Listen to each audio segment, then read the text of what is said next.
شروع کر دی ہے۔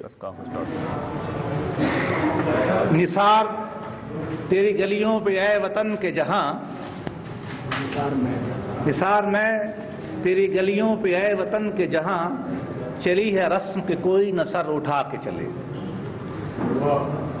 میں آپ کو یہ عرض کرنا چاہتا ہوں کہ آج جو آپ نے فیصلہ کیا یہ شروع ہوا پٹیشنز کے ساتھ، جو عمران خان نیازی، شیخ رشید احمد اور سراج صاحب جو جماعت اسلامی کی ہیں ان کی پٹیشنز تھی۔ ان میں لے دے کے 3 بنیادی باتوں پہ زور تھا۔ ایک، نواز شریف صاحب کو ڈسکوالیفائی کرو، ان کے لندن میں 4 فلیٹس ہیں۔ بی، انہوں نے ٹیکس چوری کیا ہے، ان کو ڈسکوالیفائی کرو۔ اور تیسرا یہ کہ انہوں نے جو سپیچز کی ہیں اس میں کنٹراڈکشن ہے، وہ بھی لندن فلیٹ کے بارے میں، لہذا ڈسکوالیفائی کرو۔ معاملہ سپریم کورٹ میں گیا۔ پاکستان کی تاریخ میں، بلکہ کامن ویلتھ کی تاریخ میں یہ پہلا واقعہ تھا کہ اتنی فیکچول کنٹروورسی کی وجہ سے سپریم کورٹ براہ راست اس کا جورسڈکشن لے۔ لیکن ہمارے لیڈر نواز شریف صاحب نے یہ فیصلہ کیا کہ ہم کسی بھی ٹیکنیکل بنیاد میں نہیں جائیں گے اور ہمارا دامن صاف ہے، ہم عدالت میں جائیں گے، اپنا موقف پیش کریں گے۔ اس کے بعد اگلا سٹیپ آیا کہ 20 اپریل کو ججمنٹ آ گئی۔ اس میں 2 جج صاحبان نے ایک فیصلہ دیا، ان کے 3 ساتھیوں نے ان کی بات نہیں مانی اور اس کے نتیجے میں ایک GIT تشکیل دے دی گئی۔ ہم ادب سے اس پروسیس سے لے کر آج تک کے اوپر میں اس پہ تبصرہ کرنا چاہتا ہوں۔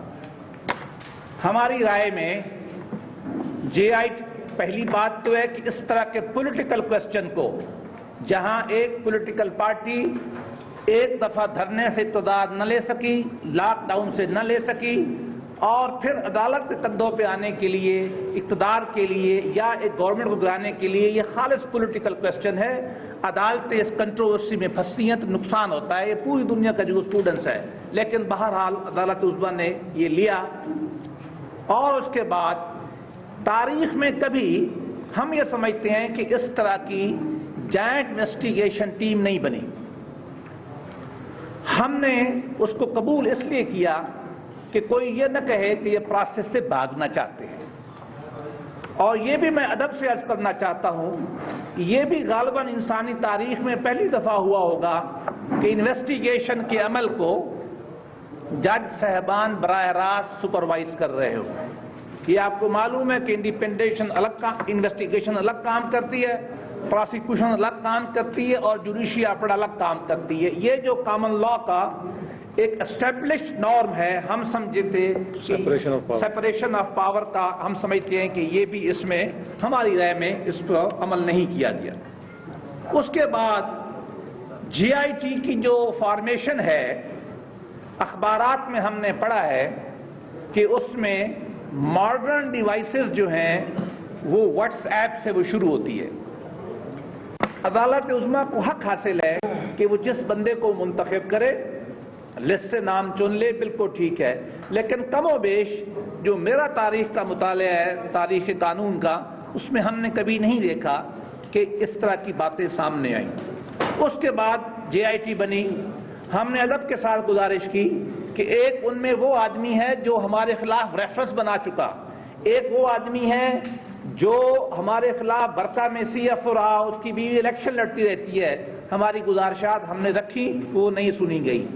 ہم نے یہ ان کو بتایا کہ جناب وہ لوگوں کو بلاتے ہیں، تھریٹ کرتے ہیں، کہتے ہیں نواز شریف صاحب کے خلاف ایفیڈیوٹ واپس لے لو ورنہ اپروول بنانے کی کوشش، یہ بھی معاملہ چلتا رہا۔ پھر آخر میں رپورٹ آ گئی۔ اب رپورٹ پہ آ جائیں۔ رپورٹ ساری کی ساری، اکثر حصہ اس کا مخبر کی رپورٹ کے اوپر ہے۔ تھانے کچہری میں، تحصیل کی لیول میں جو رپورٹ ہوتی ہے وہ مخبر بتاتا ہے۔ یہاں ایک نیا اصطلاح استعمال کی گئی ہے جو آپ ماشاءاللہ بہت پڑھے لکھے آدمی ہیں، میں نے تو 47 کے بعد نہیں دیکھی، بلکہ مجھے نہیں معلوم کہ پاکستان کے اندر، ہندوستان کے اندر جب کامن لا شروع ہوا ہے انگریزوں کا 1860 سے، مجھے نہیں معلوم کہ کوئی رپورٹ جو ہے سورس رپورٹ سے بنی ہو، اگر ہے تو آپ مجھے بتا دیں۔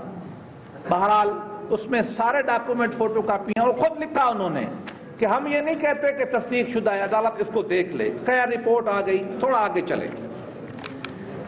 3 ممبر بنچ جو تھا انہوں نے جے آئی ٹی پہ ہیئرنگ کی، اچھی بات ہے، لیکن اس کے بعد جب ڈیسیژن کے لیے کل اناؤنس ہوا کہ جی 5 ممبر صاحبان اس کا فیصلہ کریں گے، کم از کم ہمارے لیے یہ حیران کن ضرور ہے۔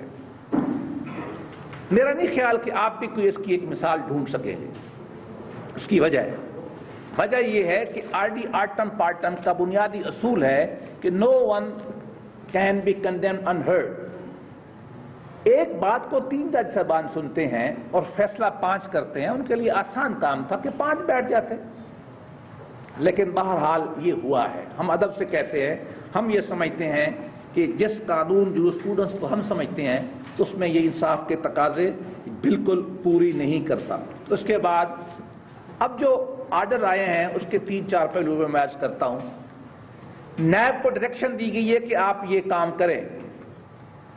ایگزیکٹو کی ڈسکریشن کو ختم کرنا عام طور پر ہم کیس لا میں ناپسند کرتے ہیں۔ جیسا آپ جج صاحب کی ڈسکریشن کو ختم نہیں کر سکتے، نیب کی اپنی ڈسکریشن ہے، ان کو آپ یوزرپ نہیں کر سکتے۔ پھر یہ کہا گیا ہے کہ ایک جج صاحب ہوں گے مانیٹرنگ جج، جو یہ دیکھیں گے کہ یہ نیب کا ریفرنس کیسے بنتا ہے۔ بھائی سپریم کورٹ آف پاکستان کا جج، میں بڑے ادب سے کہتا ہوں، کیا ریفرنس بنانے کے عمل میں شامل ہوگا؟ کیا انصاف کے تقاضے اس سے ہمارے پورے ہو سکیں گے جو فنڈامنٹل رائٹ ہے؟ پھر کہ وہ 6 ہفتے میں کرے، ٹھیک، جو عدالت سنے گی وہ کیس، نیب عدالت پنڈی کی، اسلام آباد کی، اس کی براہ راست سپرویژن جو ہے وہ سپریم کورٹ کے وہ جج کریں گے۔ اس کی کیا مجال ہوگی کہ وہ ملزموں کو یا کسی کو وہ کس طرح ان کا فیئر ٹرائل کرے گا، آرٹیکل 10 کے تقاضے کیسے پورے کرے گا؟ آپ خود اس کا اندازہ لگا لیں۔ تھوڑا آگے چلیں۔ الزام تو یہ تھا کہ اربوں روپے، 50 ارب سے خان صاحب شروع ہوئے تھے کہ 50 ارب روپے کی کرپشن ہو گئی، پھر کہا 10 ارب کے وہ فلیٹ ہے، موٹر وے میں کمیشن ہے، فلاں ہے، 30-35 سال کا ایک ایک کاغذ چھان مارا گیا۔ عدالت عظمیٰ کے 3 جج، 5 جج، 3 جج اور جے آئی ٹی 6 بندے، اور شاید ان کے ساتھ اور بھی بہت سارے لوگ شامل ہوں گے جن کو ساتھ بھائی جنات کہتے ہیں۔ چونکہ میں نے بارہا کہا ہے کہ میں عاجزی کے ساتھ کہتا ہوں کہ میں اچھا ایک وکیل ہوں، میں یہ رپورٹ 1 سال میں نہیں لکھ سکتا۔ میں اللہ اعلان کہتا ہوں کہ یہ رپورٹ لکھی جانے والی ہے نہیں، لیکن اس کے اندر بھی آپ کو 1 روپے کا بھی الزام نہ ملا، نہ موٹر وے کمیشن کا، نہ ایئرپورٹ میں کمیشن کا، نہ پاور پلانٹ میں کمیشن کا، نہ LNG کا۔ اب آپ ان کو ڈسکوالیفائی کرنا چاہتے ہیں کس بات پہ کہ جی 2013 میں جب انہوں کو نامینیشن پیپر دیے، انہوں نے جو رقم لی ہی نہیں، خود لکھا ہے، جو لی ہی نہیں اپنے بیٹے سے، وہ ریسیویبل ہو سکتی تھی، وہ چونکہ آپ نے ظاہر نہیں کی، لہذا آپ ڈسکوالیفائیڈ ہیں۔ بھائی آپ ڈسکوالیفائی کرتے ہیں میں کسی کمیشن پہ، کسی کک بیک پہ، کسی کرپشن پہ، لندن کے فلیٹ پہ ہی کر دیتے ہوتی، آپ ٹیکس ایویژن پہ کر دیتے، جو ان کی پریئرز تھی 3، وہ تینوں کے تینوں نہیں ہیں۔ میں اس کو انٹرپریٹ کر سکتا ہوں، حق بجانب ہوں یہ طے کرنے میں کہ تینوں کو تینوں الزام تو آپ کے سپریم کورٹ نے نہیں مانے جو آپ نے ہمارے اوپر لگائے تھے۔ میں آخر میں 2 باتیں عرض کرنا چاہتا ہوں۔ پہلی بات تو یہ ہے کہ کبھی بھی 1947 سے لے کر آج تک کسی ایک وزیر اعظم نے اپنے 5 سال پورے نہیں کیے۔ یہ تاریخ کی آئرنی ہے، یہ سازش ہے، ہماری میچورٹی ہے، جو بھی آپ نام دے دیں، امر واقعہ یہی ہے۔ اور اس کے برعکس ایک خود ساختہ فیلڈ مارشل تشریف لائے تھے، تاریخ انسانی میں پہلی دفعہ اپنے دستخطوں سے آئین لگا دیا تھا۔ 58 میں آئے تھے،